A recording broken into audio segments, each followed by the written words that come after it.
the COVID crisis has decimated people's lives, people's educational experiences, the employment around the world. I mean, it's been like nothing like any of us has ever seen before. At least, and it's still going on, and it's probably going to be going on for quite a long period of time. In the beginning of the crisis, February, March 2020, I was still in Dallas before I moved to Miami. And when we were forced to stay at home, this is middle March, my wife, Nikki Piquero, who's also a professor of criminology, her and I were sitting around one day at home, staring at each other, wondering how long we were going to be stuck together. And I don't mean that in a bad way. So if she ever sees this video, Nikki, that wasn't a dig. We thought about, well, what are couples going to do if they're literally stuck together 23 hours a day and don't have that separation that might be, I need to go to the gym. I need to go see my friends. I need to go to the movies. I need to do things that, are about me, or just we need some separation time. And so we thought, you know what? We might see an increase in domestic violence because people are going to be sheltered in place. There's going to be a lot of stress, a lot of anxiety. People are going to lose their jobs. They're going to drink more. They're going to use drugs more. And they're not going to have their normal outlets of escape to relieve stress. So we did the first study that actually looked at this issue in Dallas, Texas. We only had a 4-week observation window of 4-week period of time after the lockdown. What we found, Carlos, we found in the first 2 weeks a really big spike. And I was really concerned, not just with the victimization that we were seeing, because that's physical victimization. Domestic violence that comes to the attention of the police is physical victimization. If we're seeing increases in physical victimization, there's no doubt in my mind that we were seeing increases in emotional victimization.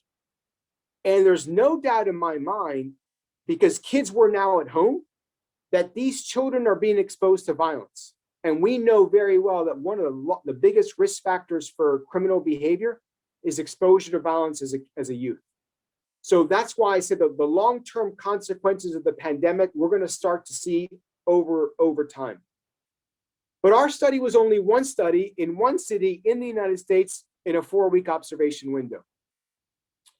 At the same time that we documented that, in the United States at least, cities in the US, over 30 large cities, started to see increases in shootings and in homicides. But all other crime types went down. Property crimes, all down. All property crimes down in the United States. And it continues now into 2021. Property crimes continue to decrease. Homicides and shootings have remained high. So there's something about this interpersonal violence, domestic violence and homicide, and maybe it's unique to the United States because that's where most of the research is done, is still going on. At the beginning of 2021, I was appointed to be a member of something called the Council on Criminal Justice in the United States. They asked me, well, we know about your study in Dallas, but are there other studies around the world that have also looked at whether domestic violence increased during the pandemic and the lockdowns? And I said, I don't know, let's look. So we did a search of the literature and we found that there were several dozen studies. These are empirical studies published in either in academic literature or in government reports that looked at domestic violence before the lockdown and then during the lockdown.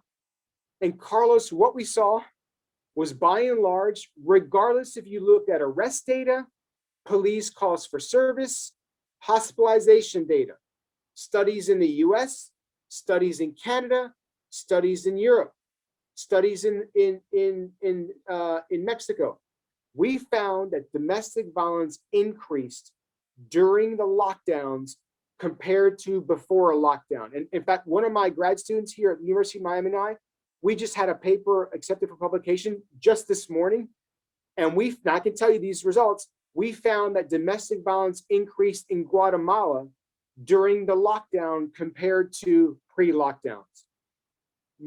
So this finding, it is a concrete finding. My worry, Carlos, is that in other countries around the world where we know women are victimized and the criminal justice system doesn't do anything about it, and there are countries in Central and South America, there are countries in the Middle East where the response to domestic violence is not very strong, even if it does get reported.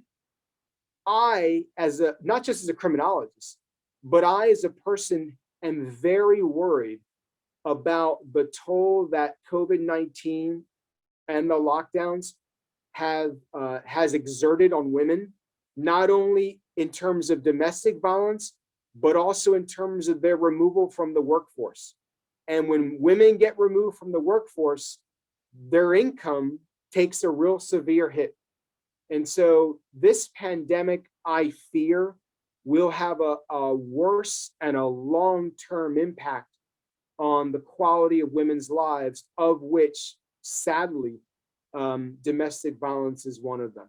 So as a researcher, it was a very hard study because the finding is about women's lives. I mean, these are the kind of research study that when you do it, the academic part of you does it because it's an important academic question. But then you think about all of those lives. And that's just what's reported.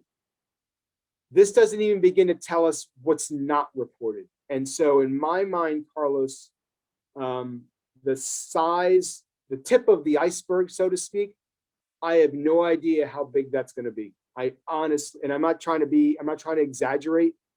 I think this is a real serious, very long-term problem we're going to see.